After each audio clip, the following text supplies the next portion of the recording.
Hello and welcome, it's Talkin really here, and a quick video in regards to one or two of my subscribers who have informed me of a problem they've had recently with scam emails.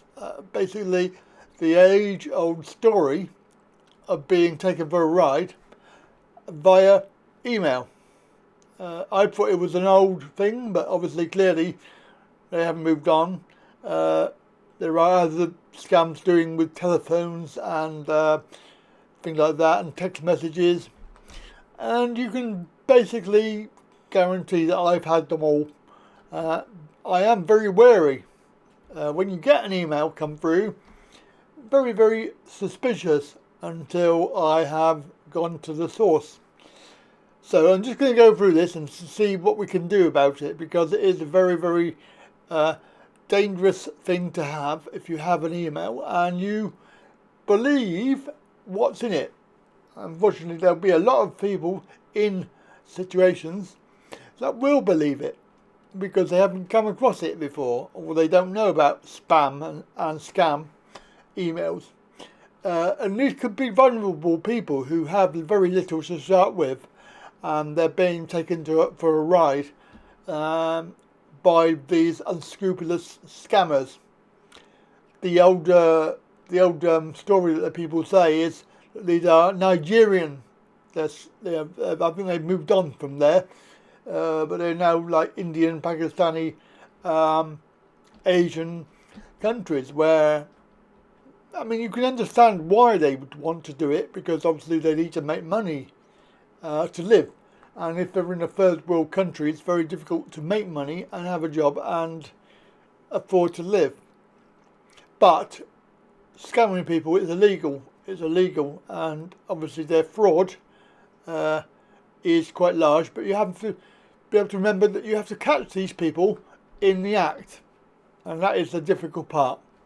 Anyway, I've spoken for quite a long time now, so I'm going to get on with the actual email that I've had, and this is just one example of an email, and there's no way that I would have opened this email up and done anything with it, because well, you'll see why in a moment. So here's my email that I got the other day.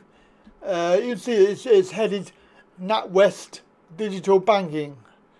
Well, it's all well and good, but you can ignore this. Well, I can ignore it because I don't even have a NatWest account.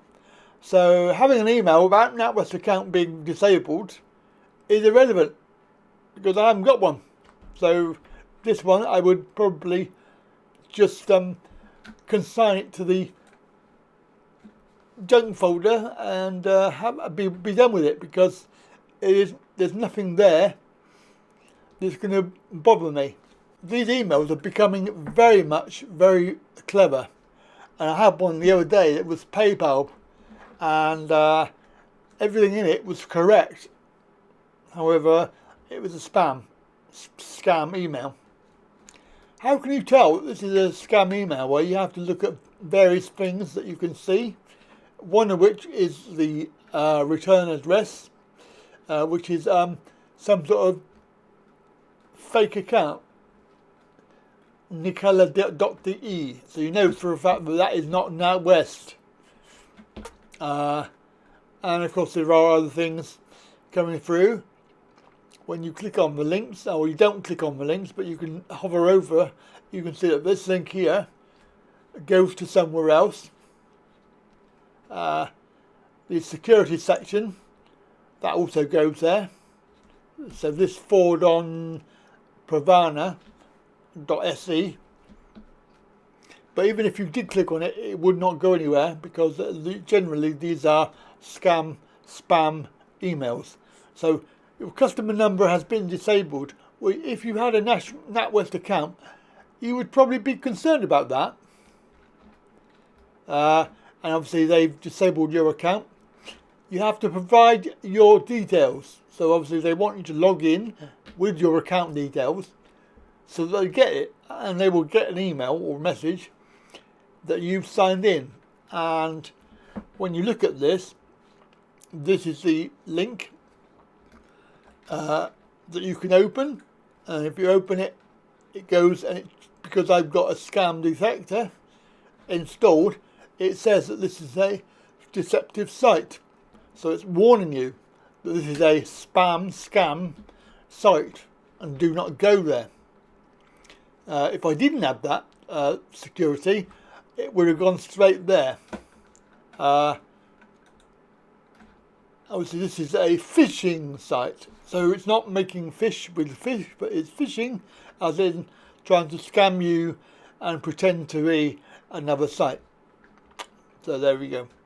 Now, so you can actually visit it if you're that way inclined. Then you can see that this is this is actually it. And if you came here from that thinking that you were going to log into your NatWest account, it wouldn't happen, would it? It would not going to happen. So that is quite a problem, isn't it?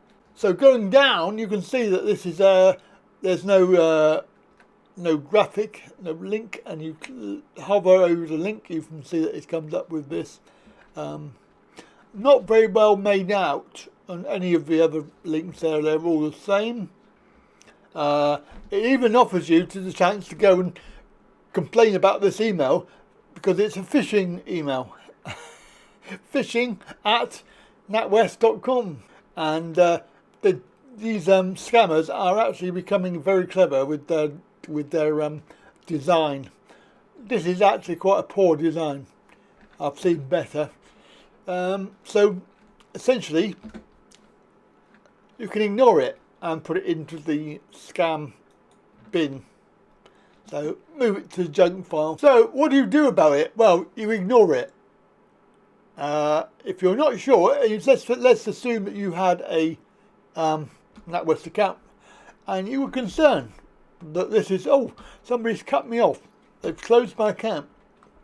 You have to go to the original. So don't click on any links in the email or text message or anything like that. Don't click on any of the links. Don't try and log in via that. Go to your normal method. If you've got online banking, then you'll have a online banking process that you have to follow. Go there, log in your normal way. Do not use any of the links, and log into your normal page and check that everything is okay. And obviously if it's not okay and you've lost some money, then you're going to have to contact the bank, the fraud department, and let them know, and hopefully you'll get your money back. But the main thing is, don't click the link, go direct. For me, I went to PayPal Direct and logged in, and lo and behold, there was no problem with my account. So if I had worried about it and I had contacted via the link, I would have actually given away my details to the scammers. But even so, as you saw, even if you do click on the link, it doesn't generally work anyway. But it is, obviously, you have to be very careful if you haven't got antivirus or any sort of anti-phishing barrier, then it may well infect your computer with a file, which is the other thing they do. So they put a file on your computer, which is obviously a virus file, and that will control. Sometimes it can read your keyboard. So when you're typing in your password and things like that, it can actually scam your details, and it goes to these scammers, who can then log into your account and steal all your money. So there we go. I thought that would be very helpful for some of you, because obviously some of you out there will be quite vulnerable, and you may not have come across this before. You may well be one of the very few people out there who haven't had this, and you might be worried about it. You might think, oh, that's my bank, and I better contact them. One last thing I had was booking.com. Booking.com. I got an account there because I do a lot of booking, and I do a lot of recommendations and reviews. And guess what? I had an email from them saying that I had booked a hotel in China. I knew full well I hadn't, because I've never been to China, and I'm probably never going to go to China, but I had this lovely hotel, and it was booked for some time in the future. In fact, there was 2 bookings made for 2 different hotels, and I presume that they were expecting the booking.com to charge me the fees, and then they would scam the fees that way. However, because I haven't got a credit card, set up on booking.com, no money went out. I did contact them directly and tell them about the scam, but they just ignored me. So I had to go onto my account the normal way, and lo and behold, it actually was there. These 2 bookings were there, which was quite scary, because it means that anybody can make up these accounts and make a booking for your account and get away with it. I don't know how they did it, but they did. And I just deleted the various bookings I had, and that was it. I've never heard back. There we go. I hope that was helpful for you. And of course, if you get any sort of email or scam or text message and you're not sure, then do feel free to contact me.